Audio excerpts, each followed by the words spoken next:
Janie ran away from home again today. A mascara smear from crying those tears of pain. 17 years old, she's done things that nobody knows. Janie's just trying to keep them swept under the rug. And every day, Janie confides in me, she'll say, let's meet and not tell nobody. Isn't it all gonna shine? Tonight we're getting out of here. Tonight it's our turn to fly. We're gonna ride off into the sunset, baby. Leave this crowd behind. Na na na na na na na na na na na na. Joe the Shirt is off the cuff. Welcome. Welcome back, everybody, to Joe the Shirt's Off the Cuff. I am, of course, your host, Joe the Shirt, and this is my show, Off the Cuff. I think it's pretty decently self-explanatory. I don't see why I keep getting letters. Okay, nobody writes me. Nobody cares, but that's okay. I'm here for me and those of you out there who have a deep-seated love for irreverent web radio content. All 7 of you.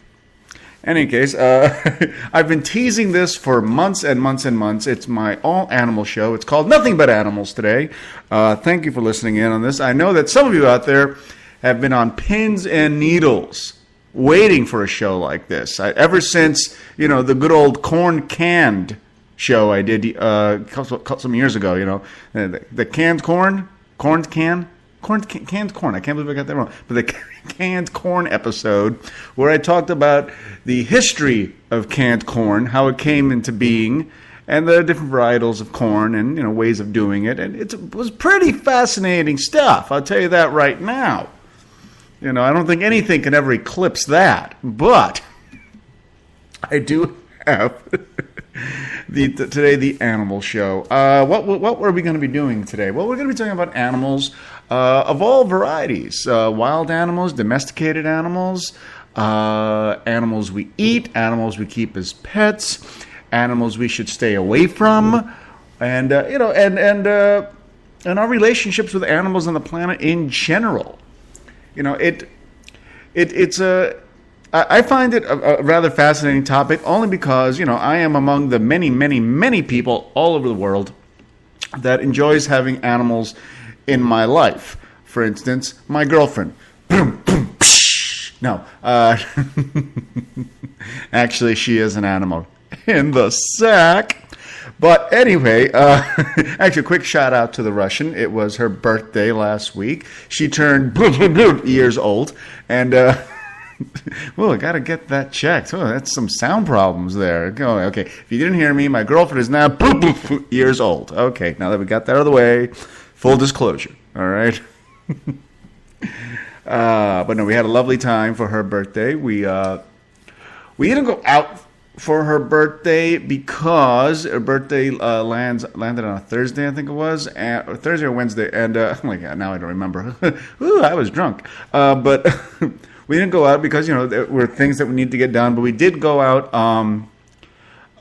for the weekend. We went to a casino, one of the Indian casinos around here, Pala Casino, and we dropped like $500-600 there, and we actually left early, which was a little rare for us because normally when we go to the casinos, we'll hang out, we'll have a good time. I'll play a tournament or two. She'll play her slots. We'll have a couple of drinks. We'll enjoy ourselves. We'll have lunch.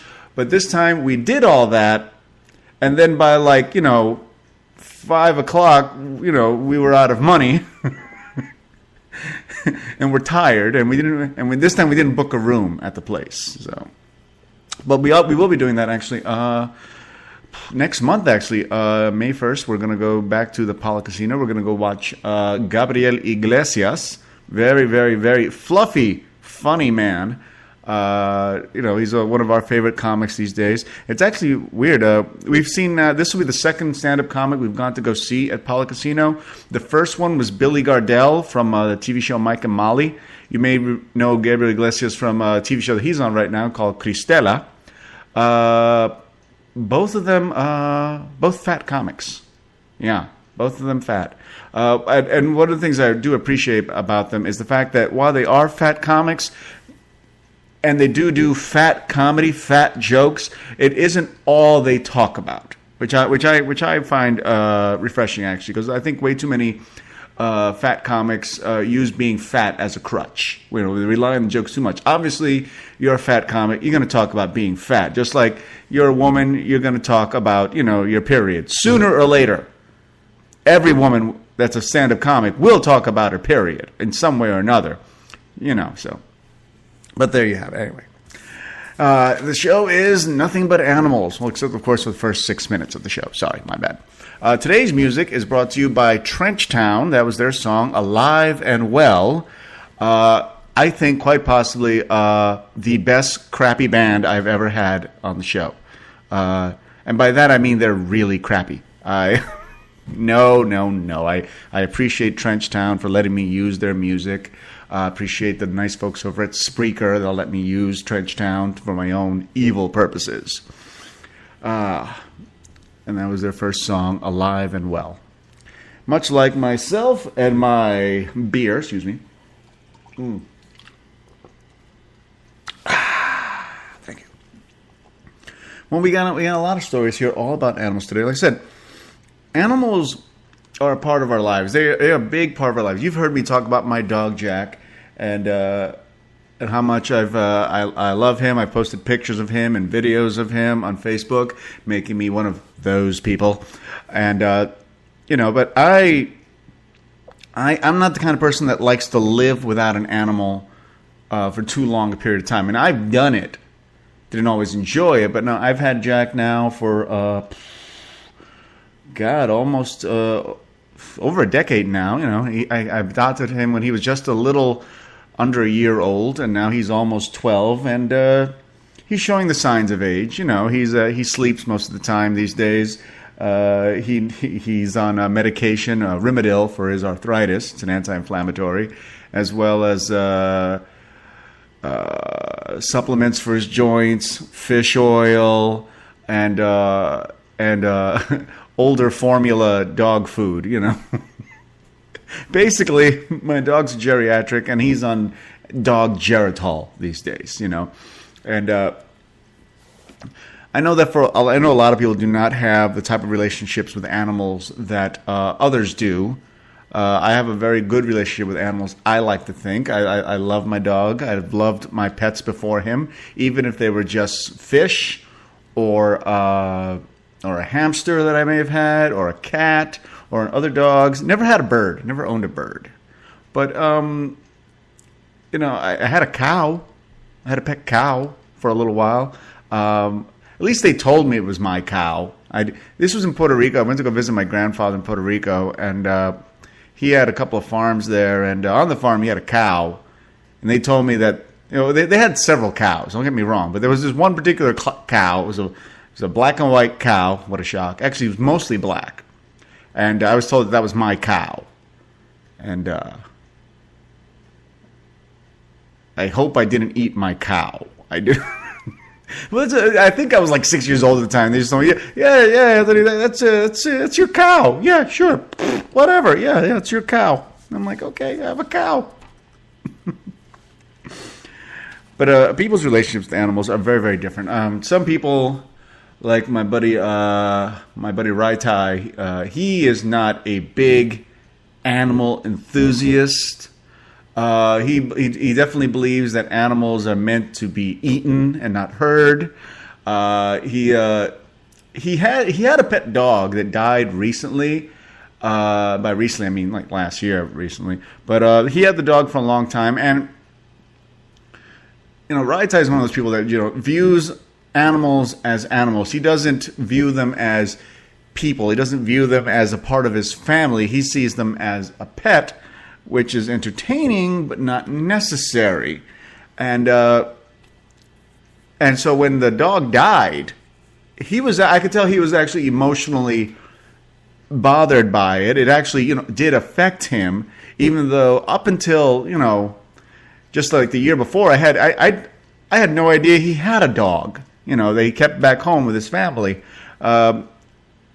He never spoke of the dog, but one day he told me about it. I'm like, oh, that's great. And we talked about it, and all he could tell me was like, the dog, stays outside. Whenever I've gone out of town, a lot of times I've had a right to take care of my dog Jack, and he would take care of him. He would take him out for walks. He would take him out. He would make sure he peed and pooped. He would feed him, all that. But I never got the impression that he really cared about my dog. He was just something he did for me as a favor that I paid him for. So when his dog died,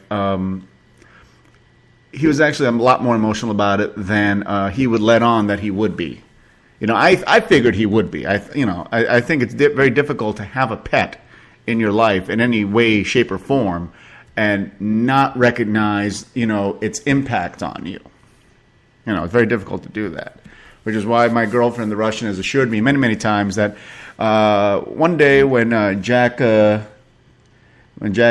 away, I'm going to be a sobbing mess. And that's probably true. Jack is my first dog that I've had as a full-grown adult.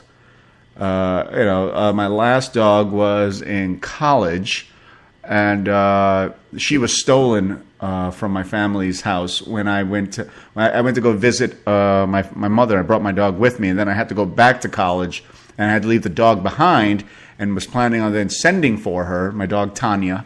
But about a couple of months before it was time for me to bring her over, some people that were renting out an apartment in the back of my mom's property, well, they stole the dog when they moved out. So, thus no dog. There you go. But yeah, Jack's my first dog as a full-grown adult. I don't count, when I'm in my early 20s in college living with 3 other guys. She wasn't so much a pet as she was a mascot, But people take their pets very, very seriously. A lot of people, as view their animals as their children, which I think, for the most part, is really rather unhealthy. It's not a good way to view your animal. It really isn't. I don't think it's healthy as a human, as the being of this particular species, to equate animal life with human life. Now, this is going to be a little confusing, but I'm going to try this anyway. I don't believe that... Okay. I don't believe that animal life is any less valuable than human life. I really don't. But at the same time, I also believe in, my species comes first. So as part of the human species, I am going to do whatever I can to keep my species and members of my species alive over the members of other species. Not to say that they're not equally valuable, they're just not equally valuable to me. See what I'm saying here? There's a difference in the thought process there. You can value an animal's life. They can be of equal value in the broader, cosmic sense, but on a personal level, I make the argument that I will put my life and the lives of other humans over the lives of animals. If that means I need to kill and eat animals, then I will. If that means I need to, raise animals for their milk, their fur, their pelts, their skin, their wool, then that's what I'm going to do, in order to continue the survival of my species. And that being said, I also don't believe in just, wanton abuse of animals. I don't like the idea of hunting when you have no intention of eating what you hunt. I don't like the idea of fishing when you don't have any intention of eating what you take out of the water and don't put back. If you want to catch and release, go ahead. It still could, I guess it still can be considered cruel and unusual. You're a fish, you're swimming through the ocean or in some lake or in some river, you see a juicy piece of food, you grab it, all of a sudden you got a metal hook ripping through your mouth, You know, you're being dragged against your will up onto land. Some asshole picks you up, has his friend Goober take a picture of you and him, and then they put you back in the water to fight another day. And I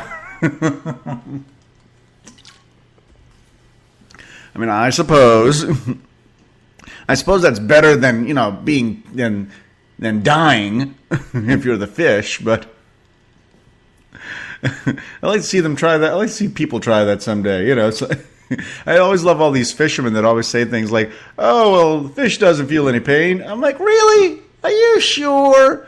Let me get a hook and shove it through your mouth and tug on it for a while. See how that works for you. Well, there you have it. And then, of course, you have the other side of this, where some people, to misquote Dennis Miller, are just a little too cordial with the animal kingdom. Now, I know a lot of you out there are very big proponents of animal rights, protection of other species. Maybe you're a shit-eating member of PETA, who I don't like, and I'll get into that again a little later. I'm not a big fan of PETA. They're way too cordial with the animal kingdom, and at the same time, they're also incredibly cruel to the animal kingdom. I mean, PETA is a big proponent of euthanizing animals that no longer fit into the natural state of that animal. So in their minds, euthanizing cats and dogs in mass is not a big deal for members of PETA, at least not officially. But they are big into protecting species that have not been bastardized or engineered by human beings. But again, like I said, I think they're a little too cordial with them. I think some people, like I said, people that think of their animals as their children have a problem. And that problem is, and I've said this many times over the years, is when you raise your pet like a child, you're raising a brat. Okay? People that let their dogs and cats get away with anything, where the dog's pretty much, the pet has run of the house. The pet can eat whatever it wants, shit and piss wherever it wants. It tears up furniture, tears up carpeting, destroys your shoes or maybe books or electronic equipment. I mean, I know of people that they're on their 11th remote control because their dog, chewed up the remote control, thinking it's a fucking Chewy toy, and they let them get away with it. They don't punish the dog. They don't train the dog. They don't teach the animals how they're expected to behave. They just let them have the run of the place, and they let them act like complete assholes when guests come over, human guests come over, and the animal acts like an asshole to them. And they don't correct the animal's behavior. And again, too cordial. I'm sorry, you're ruining the dog. You're ruining the pet. I mean, if something happens to you, who's going to take care of an animal that's basically an asshole? Where I don't know. I like to think that I've achieved a happy medium in my relationship with animals. Some people would say I haven't. Some people would say I'm still too extreme, one way or the other. But I keep animals as pets. I eat animals as food and use their byproducts for clothing and shelter and But I don't use them to the point of, just for no. I don't go around killing animals for no good reason. You're not gonna. I'm not a serial killer in the making. All right. Which, by the way, for those of you out there who don't know, you ever find out that your little angel of a child is killing, pets in the neighborhood, you might want to get him checked out by a psychiatrist. Seriously, really, really do. Now, for those of you who love their pets, this past Saturday was a big deal because it was Blessing of the Animals Day. That is correct. On the Saturday before Easter Sunday, there is an official ceremony known as the Blessing of the Animals, wherein people take their pets to a local church where a priest will be there to bless their pets, to thank them for the services they have provided. Let's see. The blessing of the animals has been held the day before Easter Sunday in the Plaza at Olvera Street here in Los Angeles since 1930. Most of the animals are going to be dogs, cats, but also some goats, turtles, ferrets, llamas, parrots, and even spiders. The blessing of the animals ceremony dates to the 4th century and is, quote, held in grateful recognition of the tremendous services given to the human race by the animal kingdom, which is according to church officials. And people, I don't think this is being overly cordial. If you're a religious person, obviously you know how I feel about religion. But if you're a religious person, I think there's a natural desire in you to have your animal, your pet, be a part of every aspect of your life. I don't know if a lot of people may not know this, but when you have a pet, in most states, if not all of them, I'm not sure on all the laws, but your pet is considered not just simply your property. Mind you, pets are property. For all of you out there, legally speaking, a pet is property. And there are some areas of the country where pets are also considered companions and not necessarily property. But I'm not going to get into that right now. But they're considered in a lot of ways a legal part of your family. For instance, my name is Joe Negron. That's my last name. When I take my dog Jack to the vet for a checkup, he's Jack Negron. Officially speaking, your pet has your last name. Okay? It's considered your responsibility. So, basically, if you're a Smith, your dog's a Smith. If you're a Washington, your cat's a Washington.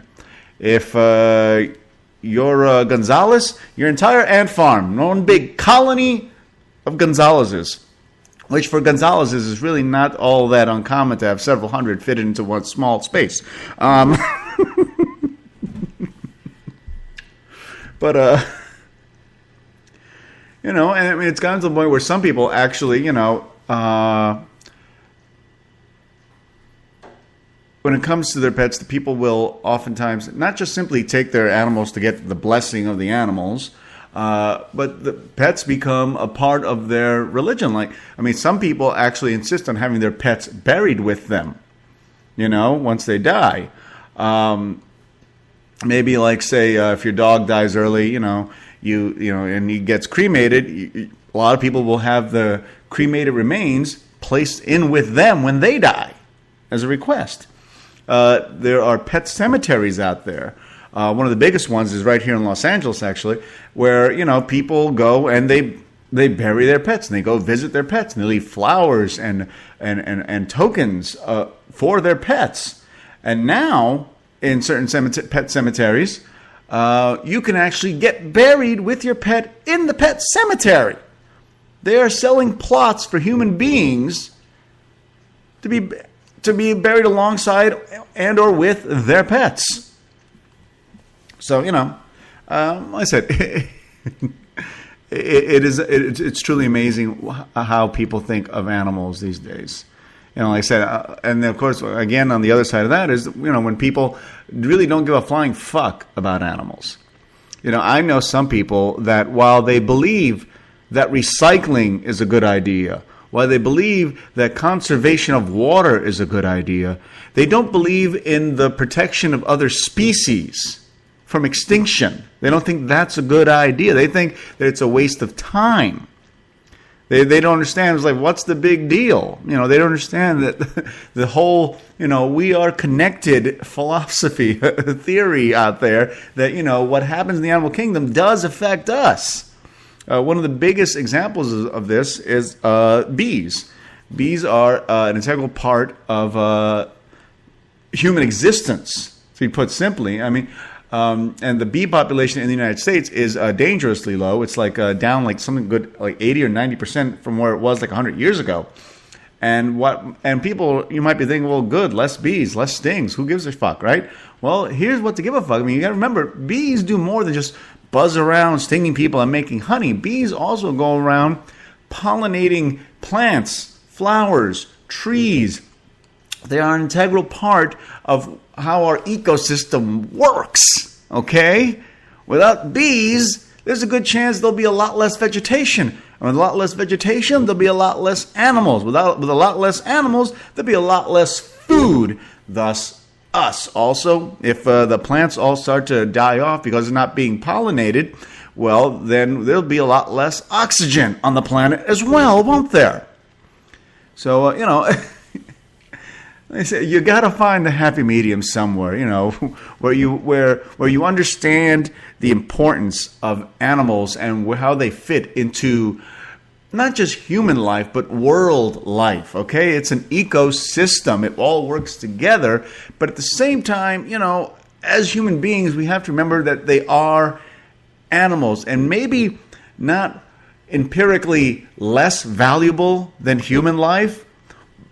But from a self-preservation point of view, I still believe that if my choice is I can save a complete stranger's life, a human being's life, or I can save the life of, say, a sea lion's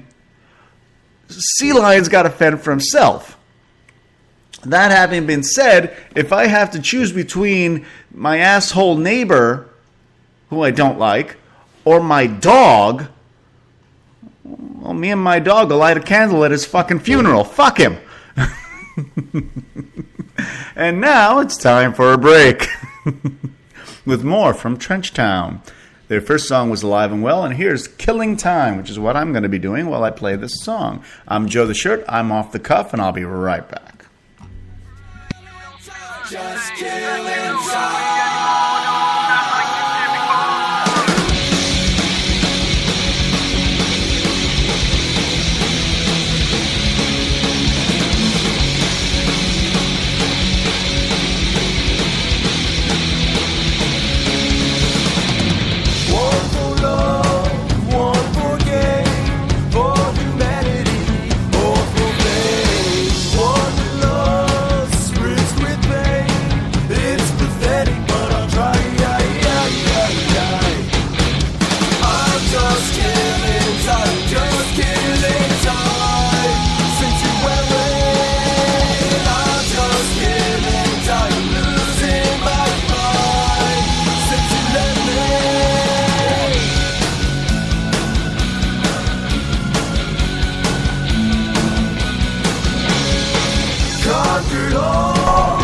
Joe the Shirts, off the cuff. Welcome back. Oh my God. We are talking animals, nothing but animals today, and our relationship to them, and the relationship to us. And let's see. What do you think when I say the word animal to you? What's the first thought that comes to mind? Do you think of a lion? Do you think of a dog? Do you think of a fish? Do you think of a chicken? Do you think of a majestic beast in its natural environment? Or do you think about food? Well, let's talk about food a little bit. Food is very important. I like food. I'm a big fan of food. And food for me does, in fact, involve animals. I eat animals, okay? I'm an omnivore. Okay, and there's nothing wrong with that. Vast majority of animals that eat meat are, in fact, omnivores. A carnivore is a truly rare animal in the animal kingdom. Lots of herbivores, but a true carnivore is incredibly rare. Like, for instance, cats are true carnivores, meaning that they receive the vast majority of their sustenance from flesh.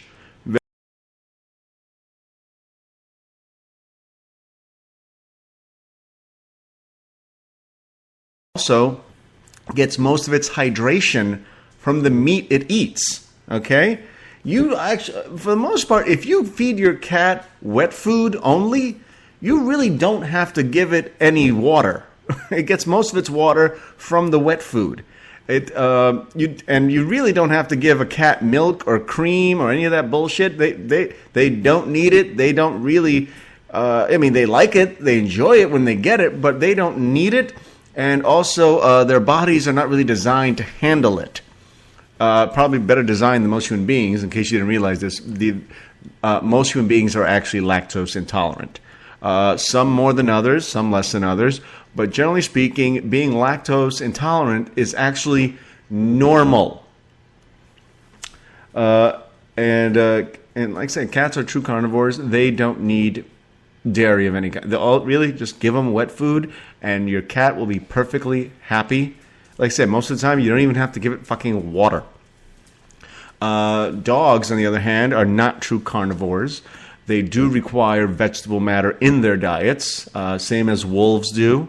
One of the things that a lot of carnivores, or alleged carnivores, will do is once they have a kill, yes, they will, in fact, eat the flesh from the body, but one of the first things that a lot of animals do, hunters, will be to, when they catch their prey, tear open its stomach and eat the contents of its stomach, which are semi-digested, which provides them with vitamins and minerals that they can't get on their own because their bodies are not equipped for the digestion of certain vegetable matters, grains, and such, certain fibers, types of vegetable food.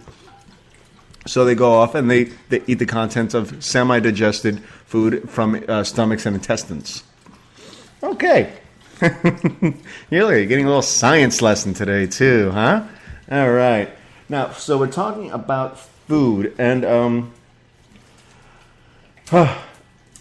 in case you were wondering, if it seems as if the price of food, and by this I mean animals, seems to be getting more and more expensive, well, that's because it is, especially if you happen to live out here in California.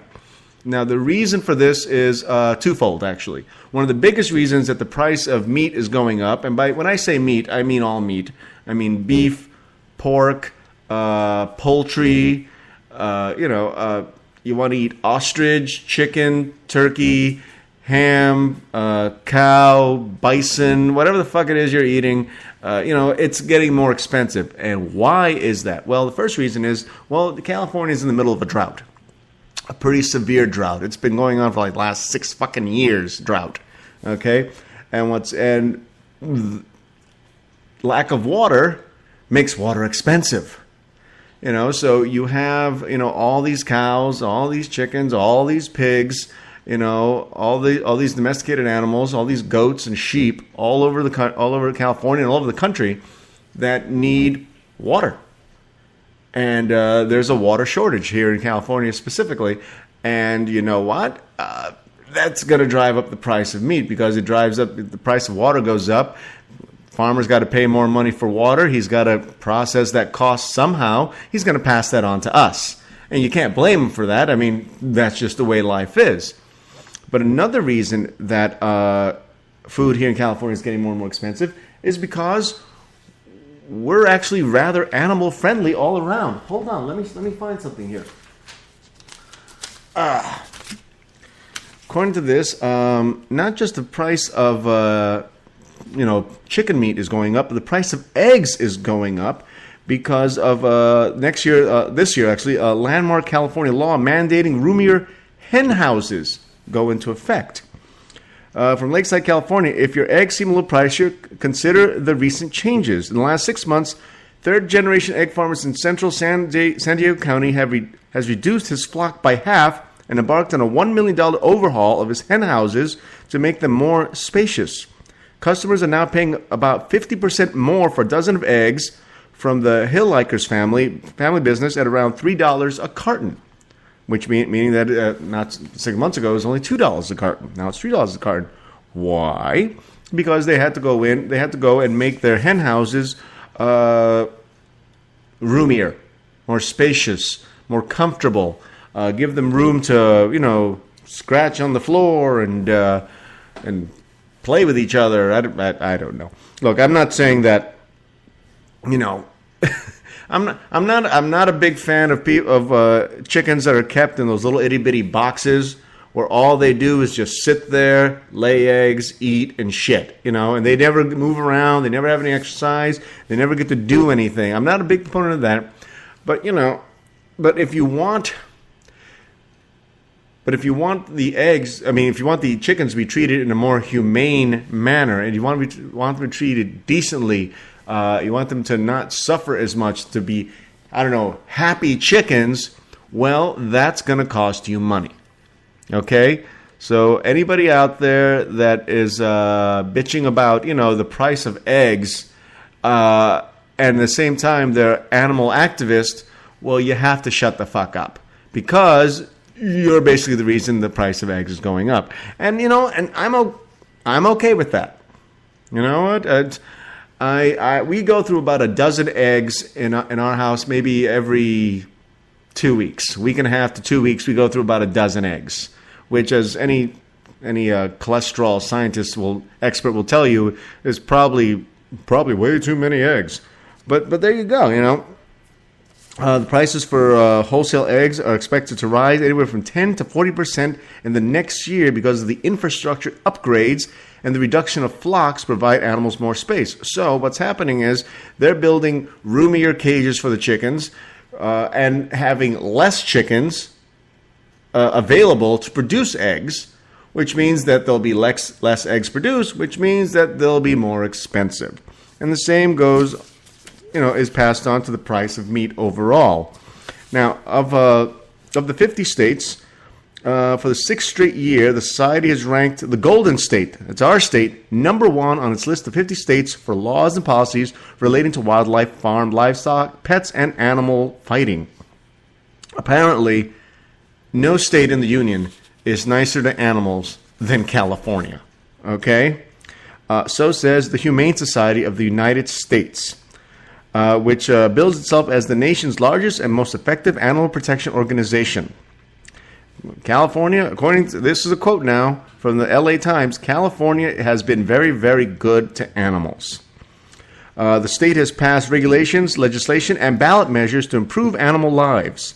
They include bans on dog and cockfighting, hunting of bears with dogs, poisonous lead bullets for hunting, shortening dairy cow tails, and the sale and possession of shark fins, the main ingredient in a once popular soup served in Chinese restaurants. As of January 1st, an initiative approved by voters in 2008 took into effect, requiring that egg-laying hens have roomier roost. Of course, chicken ranchers fought the more spacious hen houses. Some restaurateurs opposed the foie gras ban. Hunting and firearms advocates denounced the prohibition on lead bullets, which takes effect in 2019, as an underhanded attempt to eliminate hunting. Well, let's face facts. No one's ever going to eliminate hunting, but, you can... Can you make bullets without lead? Probably. Are they more expensive? Definitely.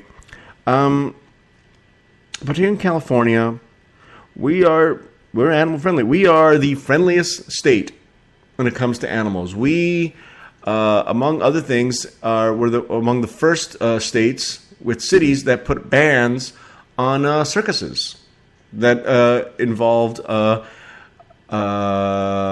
elephants in their acts. It's true here in Los Angeles. If you are a circus that normally operates with elephants, Ringling Brothers, I'm talking to you, you're not allowed to operate in California. Not. Most cities, you can't do it. And, I'll get back to that in a little bit. But like I said, if you're wondering about the cost of food anywhere, there you have it. Same goes true this past November when it came to Thanksgiving dinner. Some of you may have noticed that it was more expensive.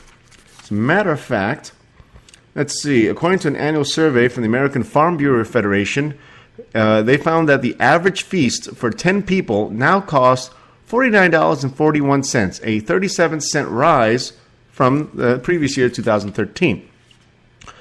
Now, mind you, the higher prices are largely because of more expensive sweet potatoes, dairy products, and pumpkin pie mixes.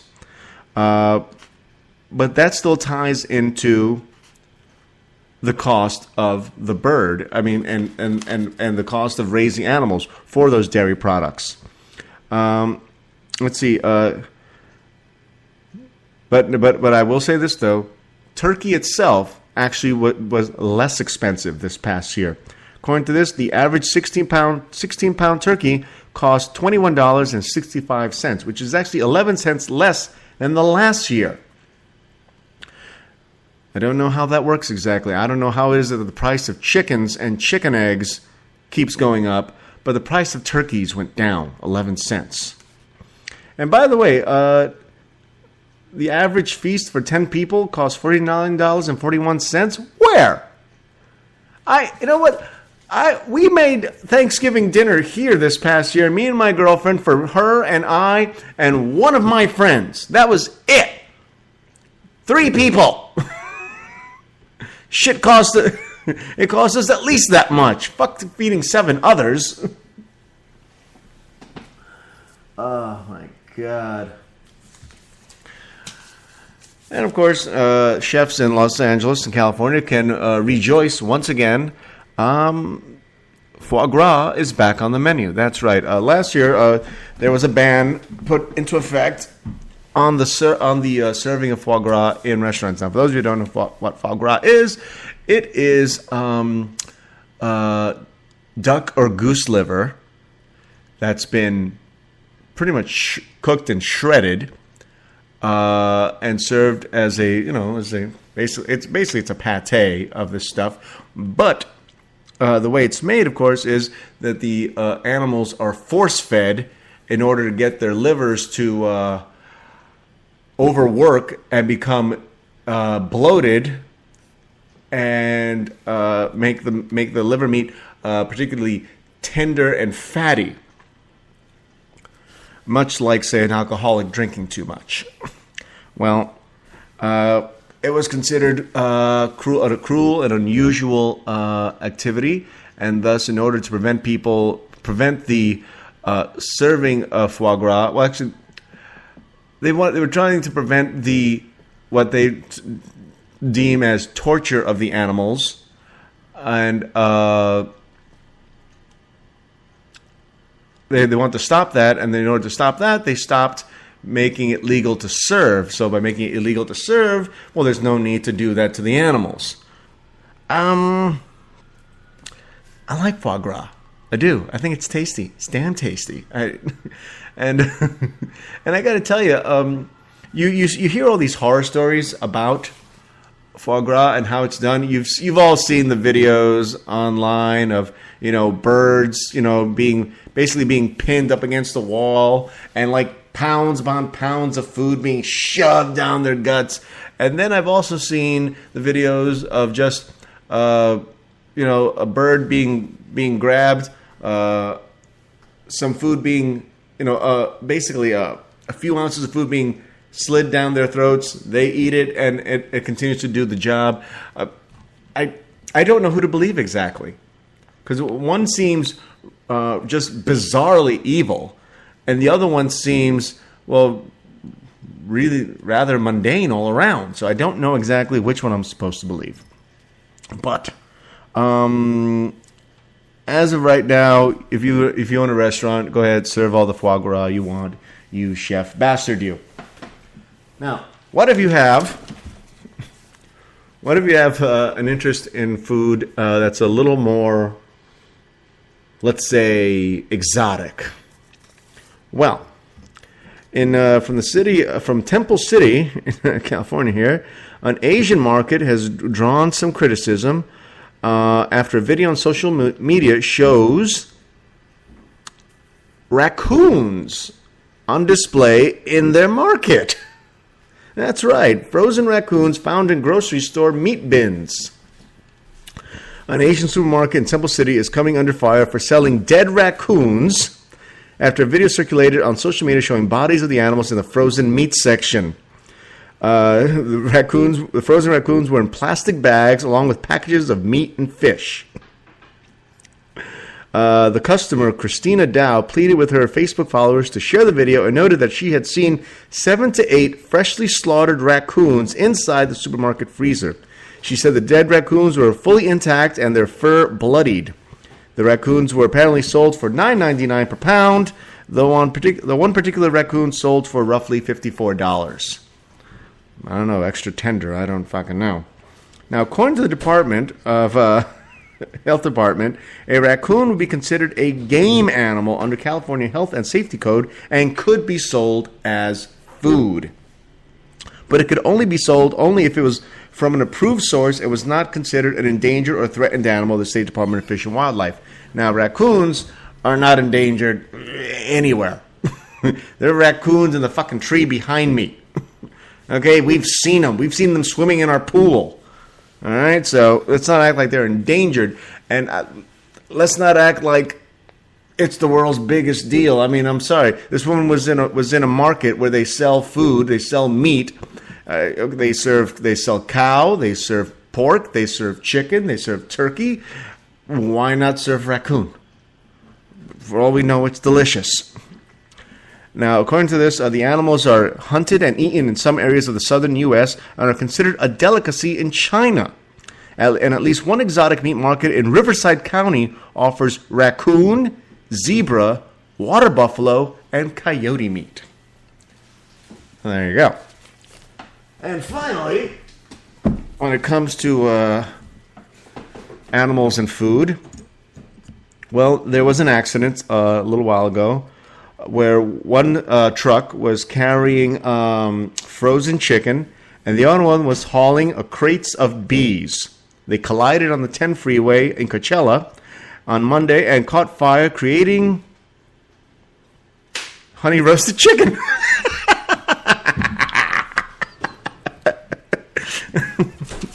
That's right. The chicken and honeybee trucks crashed. That's right. I threw that story in just for the honey baked chicken, honey roasted chicken joke. That's right. I did that. Yeah.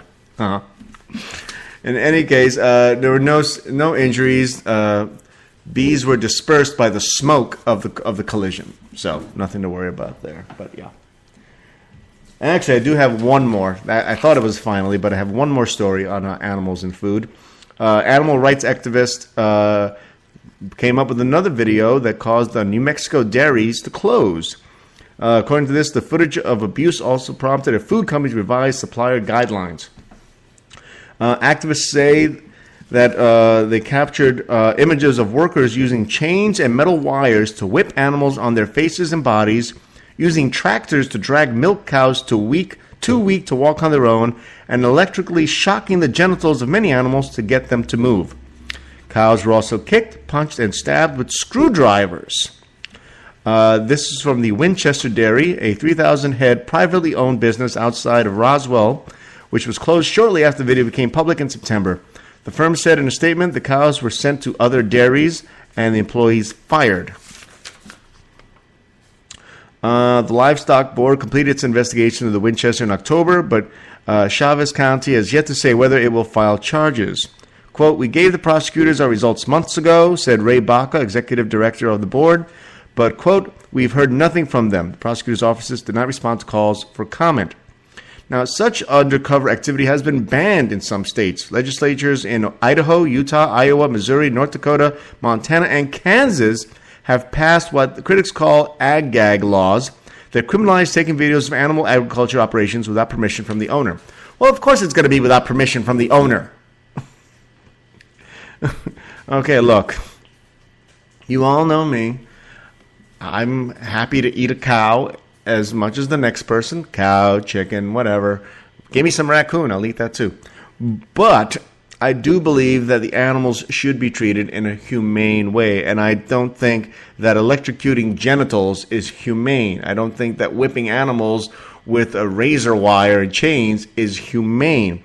And I don't think that dragging a cow that's too weak to walk so that it can be, it can be milked, by using a tractor. I don't think that's right either. Like I said, I try to go with a more natural way of doing things. I try to, I advocate, the idea of if you're going to eat animals, and I know you're going to, I know I'm going to, I'd rather know that the animal wasn't tortured in a great deal of pain or suffering for very long before it was slaughtered. It has been scientifically proven that animals that are slaughtered in a quick, painless fashion, or as painless as you can get it, it's been found that the meat is actually tenderer and tastes better, because what happens when an animal is frightened, when it's terrified, when it's fearing for its life, it produces certain types of hormones in its body that actually ruins the flavor of the meat. So it actually works in your favor if the animal is treated as kindly as possible before it's slaughtered. Just saying. And now it's time for another break. This next song is called, let's see, Killing Time. Did I do Killing Time already? I don't think I did. Maybe I did. I don't know. Well, let's see. No, I did the first one. This one. Okay, this one's called Unpaid Holiday. Let's go with that one. I'm Joe the Shirt. I'm Off the Cuff. And this is Nothing But Animal Show on Joe the Shirt's Off the Cuff. Be right back.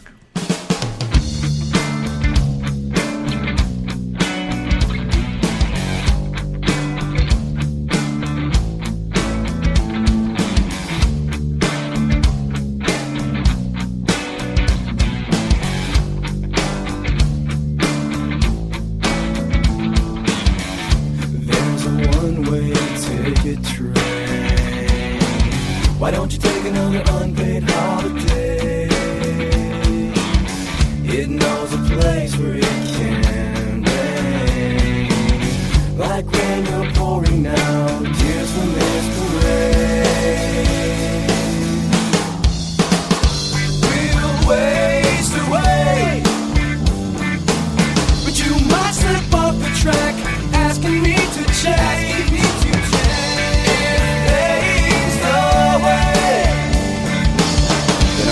Like a card sharp caught with a smile, with his hands held high and his eyes kept wide, waiting for another moment of impact. The cheek bump fist flash. Back to the plans we had in made, at the corner of one next and Emery Lane. Just close your eyes and contemplate. Sit back and count your age and disintegrate.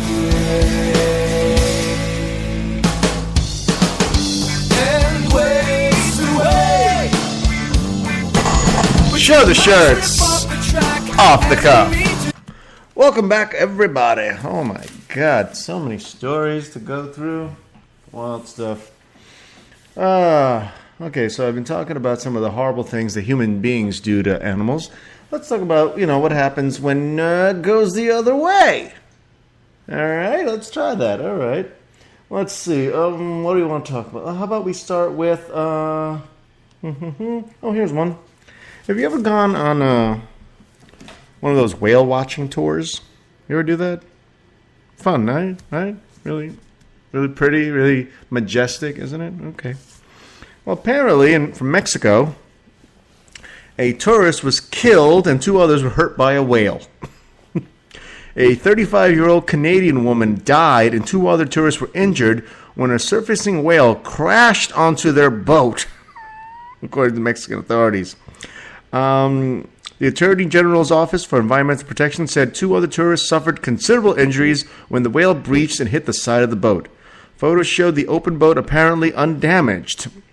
The Baja California Sur State Prosecutor's Office said the collision near the beach resort of Cabo San Lucas tossed the Canadian into the water. She was taken to a clinic where she died during treatment. Prosecutor's spokesman Sergio Villarreal said the woman died of head trauma. So far, no charges are being brought against the whale. You know what's really nice?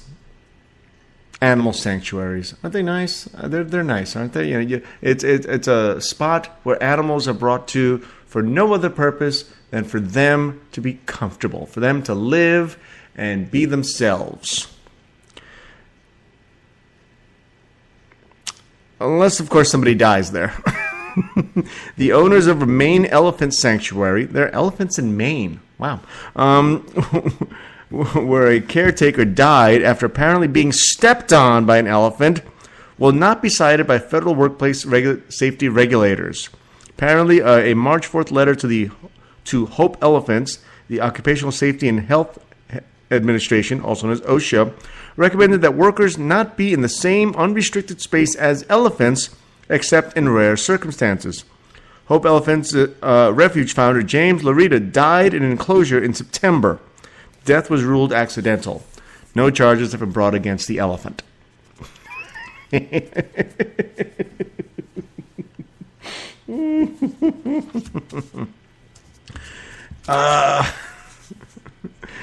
You like going fishing? Like taking pictures of yourself with your fish? Well, if you happen to be in San Diego, you might not want to.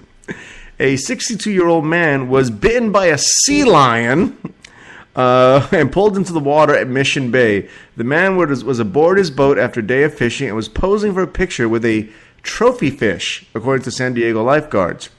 A sea lion then leapt out of the water onto the boat railing, and while trying to snatch the large fish, bit the man, pulling him into the water, according to the lifeguards. The man suffered several bites, was dragged to the bottom of the bay before he was able to get away and rise to the surface, where his companions pulled him aboard the boat. He was taken to a hospital suffering from cuts to his hands and feet and from shock, according to the San Diego Fire and Rescue Department. The sea lion is being looked for questioning. According to witnesses, the man was underwater for 15 to 20 seconds while being dragged by a sea lion. Wow. Good. See, these three stories right here, whenever I hear stories like this, I'm like, good. I'm good with that.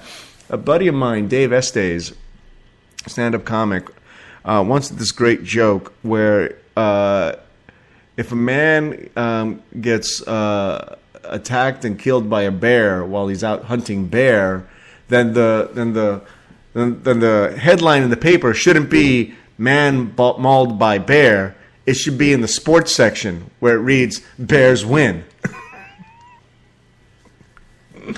It reminds me of yet another joke by a stand-up comic. I forget who said it right now, but he said that hunting is the only sport that I know of where the other side doesn't know that they're playing. In other news, an Alaska Airlines jetliner had to turn back to the gate before takeoff at Los Angeles airport because a woman was stung by a scorpion. Flights 567 to Portland, Oregon was taxiing the runway at 7:50 p.m. departure when the passenger was stung, said Cole Cosgrove, an Alaska spokeswoman. The plane returned to the gate and medics checked the woman. She declined additional medical treatment but did not stay on the flight. According to this, after she had been stung, the woman brushed the scorpion off her before stepping on it. The woman is being brought up on charges for scorpion murder. Or possibly manslaughter.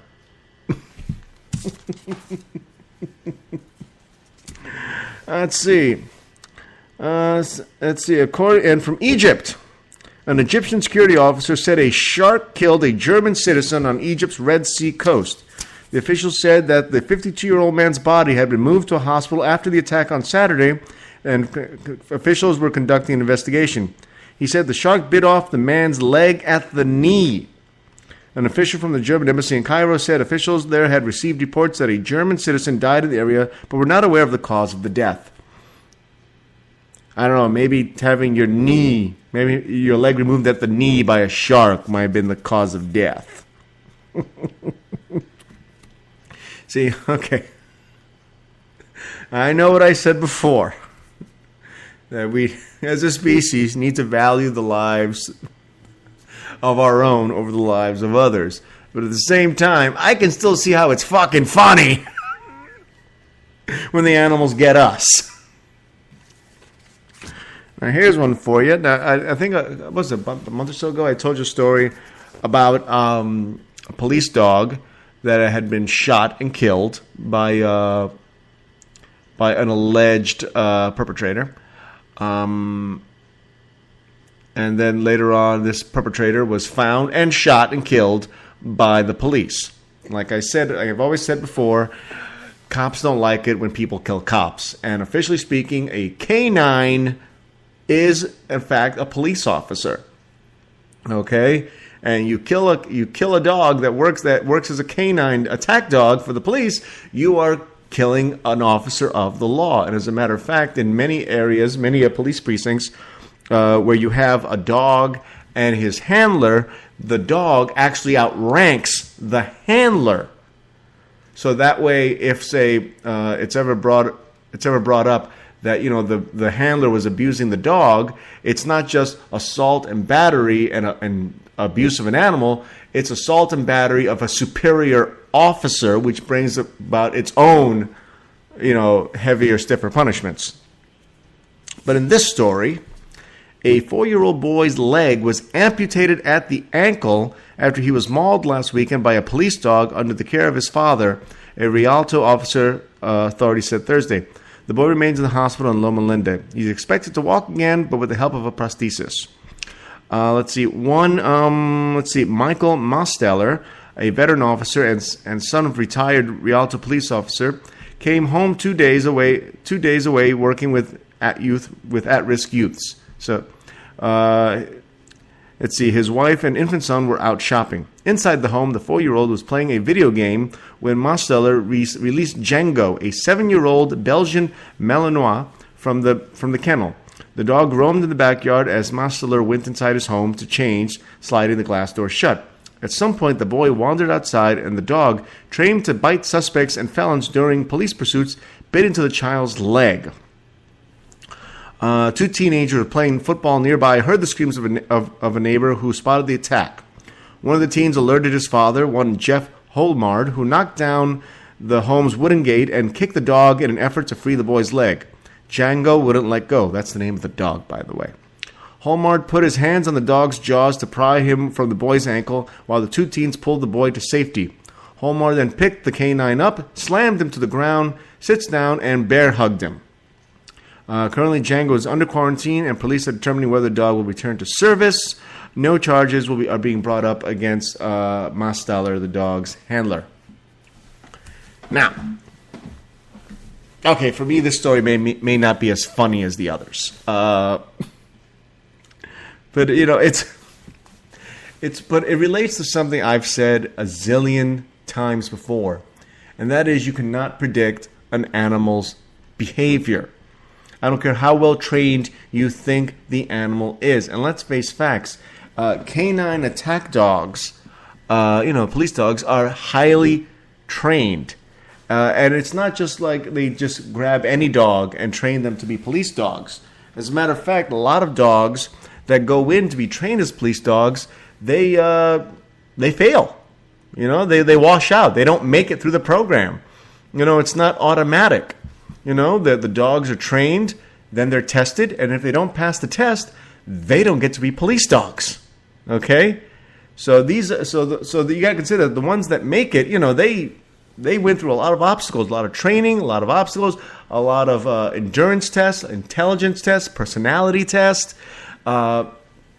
emotional tests even, and physical tests. And these dogs, as well trained as they are, you cannot predict whether or not they will react the way they're supposed to. Now, according to the story I read here, the dog had been living with his handler for 2 years. The kid was 4 years old. So the kid and the dog knew each other since the kid was 2 years old, which, of course, led his handler to believe that the kid was safe. Obviously, he wasn't. So it's one of those things where I've always told people you cannot predict an animal's behavior. You cannot say for sure how an animal is going to behave in any given situation. I love my dog. My dog is great. He has never bitten anybody. He's never hurt anybody or anything. But I still would not trust him around small children, unsupervised. When my mother and my sisters came to visit, and my sister brought her kids with her, I made sure that there was always an adult present when it was just the dog and the kids. I made sure I was there at all times. I didn't just leave my niece and nephew with a 60-pound pit bull, to play with. And mind you, Jack never did anything. The worst thing he ever did was bark. But by that same token, why put yourself in the situation where you might have to do something that you don't want to? Why put yourself in a situation where something could happen that you really don't want to happen? I mean, like I said, Jack never attacked anybody. But I would like to not be in the situation where Jack, chomped down on one of my nieces and nephew's legs and started shaking it like a chew toy. I would like to not be in the situation where I have to pry Jack's mouth wide open and possibly crack his skull in half, in order to save my niece and nephew's life. Why put yourself in that situation? You have to understand that they are in fact animals, and animals are even less predictable than humans, and humans are pretty unpredictable despite their predictability. I know it's a weird sentence, but that's what I went with. And this is considered, we're talking about domesticated animals. We're talking about dogs, well-trained, domesticated animals. The dog is the most domesticated animal in the world. It is the most genetically modified animal in the world. There are more varieties of dogs than of any other animal on this planet. Okay, no other animal has had the genetic makeover that we have given to dogs. All right, and they have been bred again and again for specific traits, for size, for color, for fur patterns, for the type of fur, whether or not they have any fur at all, their temperament, their gentleness, their ability to swim, their ability to smell, their ability to see, their ability to run. Their ability to defend, their ability to attack. Dogs have been modified in ways that when you look at a dog and you look at a wolf, which is where dogs come from, you can see almost in a lot of the breeds almost no relationship whatsoever to where they came from. Okay, you look at a Mexican hairless and you look at a wolf and you tell me that looks like those two are fucking related. Okay. You look at a pug and you look at a Burmese mountain dog. Tell me they're related. And actually, they're more related than most dogs because they're both, believe it or not, mastiffs. You look at a pit bull and you look at a Yorkie, they're both terriers. But you would never think that they were as closely related as they are. You got to respect the animal, man. You really do. Which is why I have these serious objections to people that keep exotic animals as pets. And very few places have as many exotic animals as pets as California does. Los Angeles specifically. Let's see. And when it comes to wild animals and permits issued in Los Angeles County, believe it or not, currently there are 98 wild animal permits in Los Angeles County. The permit holders must renew them every year, but that's not the only hurdle. People must also obtain permits from the U.S. Department of Agriculture and California Department of Fish and Wildlife. What type of animals are there? Well, let's see. The Animal Service Department has granted 7 permits for multiple alligators. And believe it or not, in L.A., there are roughly, between the 7 permit holders, there are 36 alligators. Why? Why do we allow them to have alligators? Alligators eat cats and dogs and toddlers. But you have people like Tippi Hedren, whose daughter is actress Melanie Griffith, who used to hang out at their pool with their pet lion, Neil. You have Michael Jackson with his chimp Bubbles. Or Justin Bieber with his fucking monkey, Mally. It's like... And then people wonder, when the animals go crazy, like, well, what a shock. Well, what was those people somewhere in the Midwest? woman had kept a chimpanzee as a pet for many, many, many years. And one of her employees came to visit her at her property to spend the day and just hang out. And then the chimp attacked her. She attacked the woman's employee, bit off most of her face, most of her fingers. I mean, the woman's got no eyeballs. She's got no face. Her hands are stumps. You know? And that was all because, you know, the chimp had gotten out and they went out looking for it to try to corral it back to the property. And when they couldn't, and when the chimp resisted, it decided, well, I think I'll just bite the living fuck out of this person. All right, and there's so many stories like this where, you know, chimps, you know, just go off and just really they just bite off a person's face. And mind you, another popular target, genitals. Okay, if you're attacked by a chimp, there's three basic targets chimps are going for. They're going to bite off your face, bite off your hands, or bite off your nutsack. Those are the targets that they go for. Okay, so don't do it. And now, while I've talked a little bit about animal on human crime, what about animal on animal crime?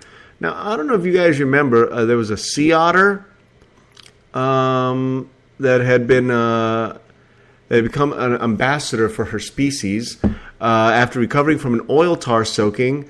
The otter's name was Olive the Oiled Otter. That's right. That's how the headlines read in 2009. She was found covered in oil near death in Santa Cruz Beach. She recovered and went on to deliver a healthy puppy. That's right. Otter babies are called pups, by the way. The department says that a wildlife biologist found wounds consistent with a shark bite on the 7-year-old marine mammal's carcass. That's right. Olive the Oiled Otter killed by a shark attack. Shark is being sought for questioning. Now, here's another situation where, where maybe we're being a little too cordial with the animal kingdom. Okay, Olive here had a Facebook page that had more than 5,000 Facebook followers. That's more than I have. That's more than you have, most likely. Unless you happen to be a teenager, then that's okay. A Pittsburgh woman stole her neighbor's dog and paid to have it euthanized. Will spend the next 3 to 6 months in jail. That's right. Giselle Paris, 58, was convicted in December of theft, receiving stolen property, and cruelty to animals. Was sentenced by an Allegheny County jury. Prosecutors say that Paris stole a Siberian husky named Thor from the neighbor's yard on Thanksgiving 2013 because she believed it was being neglected. Now, animal welfare officers assured her that there was no problem with the dog, no problem with the dog's health. The dog's owner has stage 3 esophageal cancer. It said that Thor had health problems but wasn't suffering. So this person took it upon themselves to steal their neighbor's dog and have it put down, for which he will spend the next 3 to 6 months in jail. See, this is one of those stories where it's like, I don't know how to feel about it exactly. You know what I mean? Because from one point of view, she was trying to do the right thing. But from another point of view, I mean, okay, she called animal welfare. They came by, they checked the dog out, they checked out its surroundings. The dog was fine, according to them. But this person took it upon themselves and said, you know what? No, animal control, animal welfare is wrong. After all, what do they know about animals? And decided to kidnap this animal and have it killed for its own good. All right. Another story.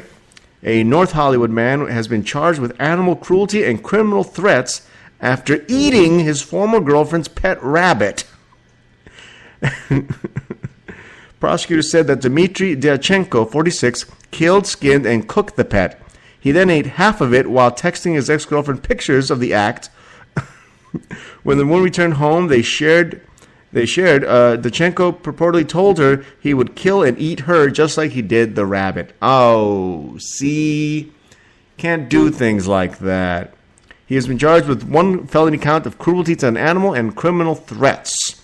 If convicted, he faced up to 4 years and 8 months in jail. Okay. I don't believe it's cruelty to an animal. I don't, because let's face it, people eat rabbits. I've eaten rabbit before, and he slaughtered it, skinned it, cooked it, and ate it. I mean, that's basically how you eat a rabbit. Last time I checked, I think the real crime here comes in threatening to do the same thing to his girlfriend. And okay, maybe taking pictures of himself doing this was not the way to go. I understand he was trying to make a point. Okay, how about this? Hold on. How about hold on here. It's so many stories here. I'm trying to burn through a lot of them here. Teens held in animal cruelty case. 2 teenagers from Bakersfield area have been arrested on suspicion of animal cruelty after they allegedly fed a live cat to 2 dogs. The boys, ages 15 and 17, allegedly recorded the dogs attacking the cat and posted the video online.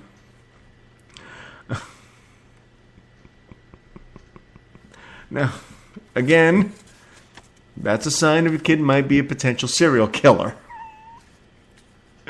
The dogs are not being brought up on any charges, though. Let's see, a dog finds 3 bagged puppies. Let's see, a couple walking their dog found 3 terrier puppies inside a closed and knotted trash bag dumped near a garbage can at a Northern California park. The couple were in Paso Nogal Park when their Australian Shepherd sniffed the pint-sized terriers Monday.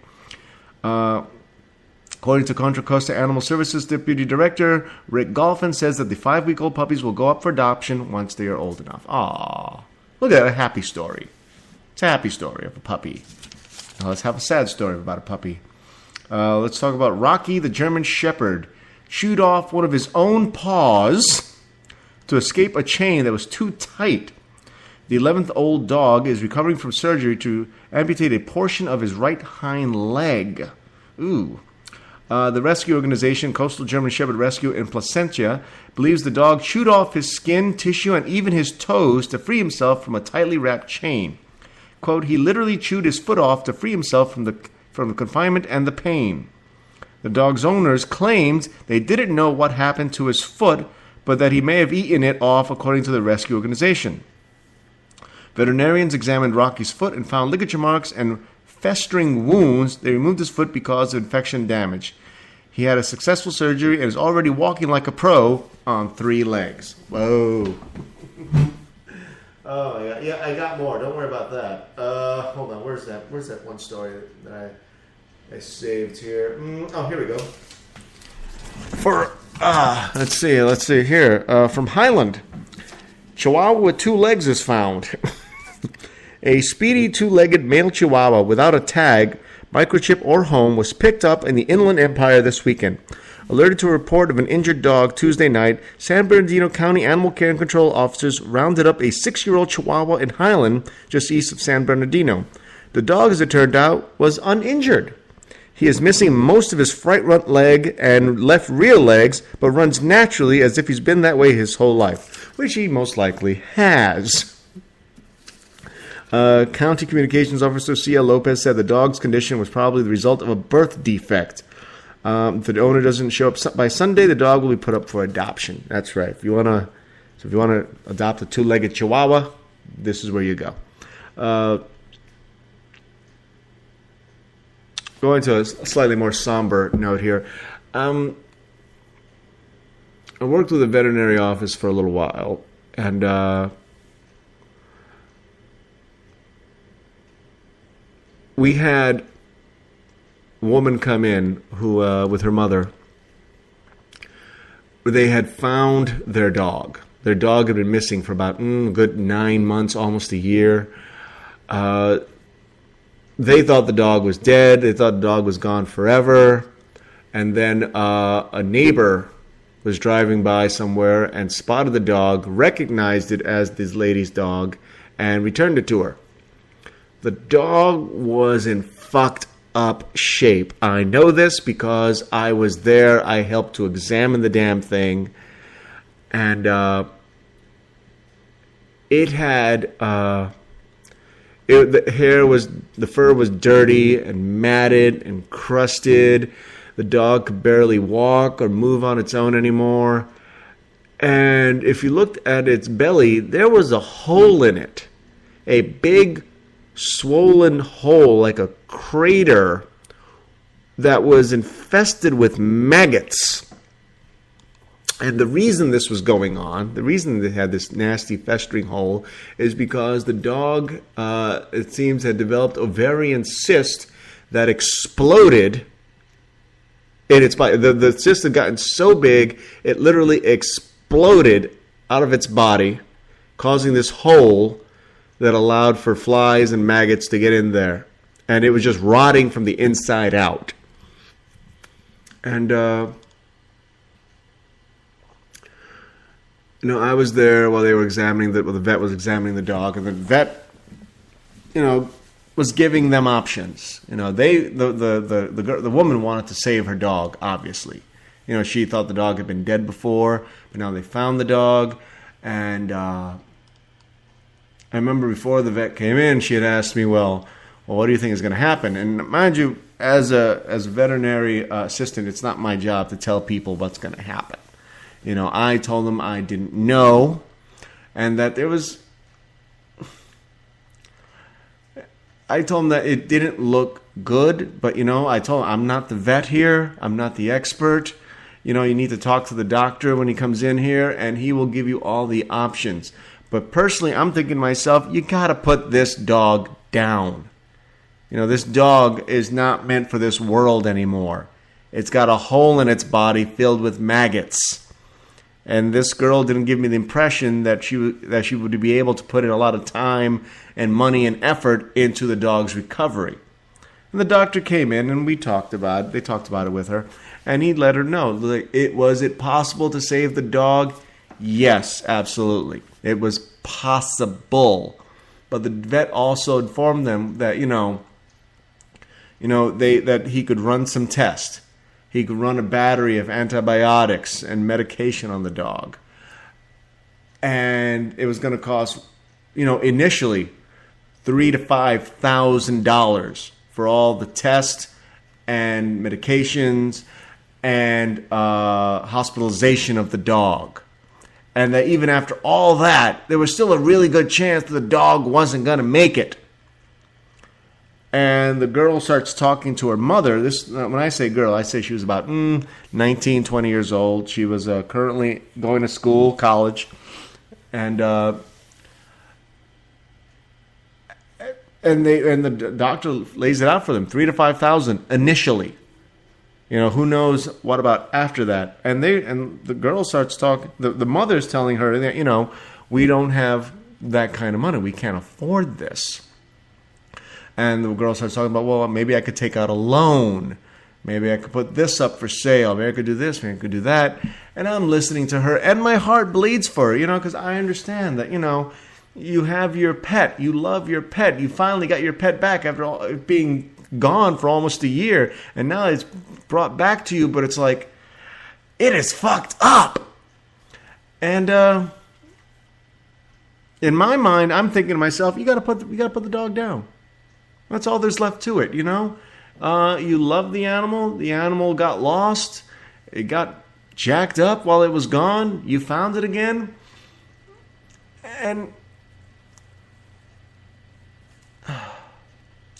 And dogs, unlike human beings, don't really understand exactly why it is they're being made to suffer. A lot of people keep their relatives on life support for quite a while. They keep them on medication and painkillers, and they treat them, and at least as long as the person's awake, they understand why it is they're going through what it is they're going through. But an animal never understands this. Okay? My dog developed a really nasty limp last year from arthritis. And so, which is why he's on all this medication now. But he's able to handle it now, and now he doesn't limp anymore. so he's not suffering. But this dog was. I mean, you know what? I have video. I think I might have pictures or video of the dog still somewhere, and it's gnarly. I might post it. I might, but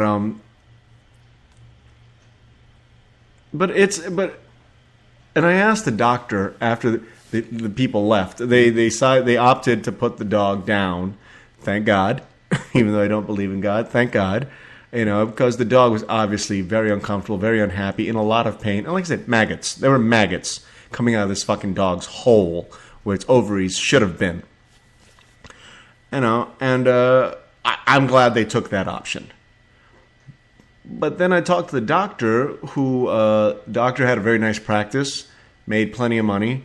And the doctor, said that if it had been his dog, he would have opted to save it. Which is great when you have the money to do that. But, when you don't have insurance for your animal, which, if you really love your animal, if you really interested in its long-time survival, I guess that's the way to go. But there's an old joke a stand-up comic once did that, we love Fluffy, and Fluffy's part of the family, but he's the only part of the family that we're willing to replace. And like I said, I'm not trying to sound cold there, but that's where I draw the line. I understand that I look at my dog Jack. I'm looking at him right now. He's a dog, and I love my dog. I truly do, but I don't treat him like he's my son. I treat him like he's my little brother. And if you've ever been one of my siblings, that means that I'm going to give you some abuse every once in a while. But I treat him like my little brother. I yell at him. I punish him when it's necessary. And I do the things for him that he needs to get done, whether or not he wants to do them or not. But, when the time comes, and I know more and more these days that the time is going to be coming sooner than later, that I'm going to have to put him down, because he's going to be suffering and he's not going to understand why. In the wild, animals don't suffer from illness for very long. They get sick and they die or they get killed by other animals. So it's pretty quick, But, in human society, animals live extraordinarily long lives. And a lot of that will have to do with, how well we feed them, how well we exercise them, how well we take care of them, that they get their proper medical attention when necessary. But at some point, every animal on this planet is going to die. And, we have to make the decision, as human beings, as being, top of the food chain, the head species on the planet, it falls on us to decide, how we let the animals in our lives leave our lives, whether it's the food we're eating or the dog we're walking, you ultimately will be in charge of how that animal, goes into the next life, if you believe in that. So, just take into consideration, like I said, that animals are not people. And I'm not saying that we're better than they are, but I am saying that you have to take into consideration that they are animals. And, I have a bunch more stories to go, but this show is already running very long. It's like an hour and a half long. God's sakes. I need to take a break. I need to drink more beer and walk my dog. But that is my time for today. Thank you so much for listening. I finally did the animal show. And, I have other animal stories that will be coming up in the weeks and months to come.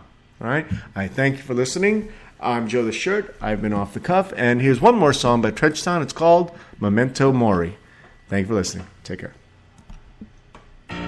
Well, I could keep you for myself, but I would give you no one else. Ooh. Then out the door, on the floor, find a need, beg and see. We'll take the first one, it's on me.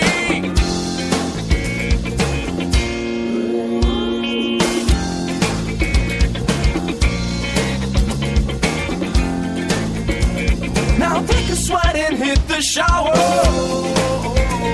Every hour on the hour.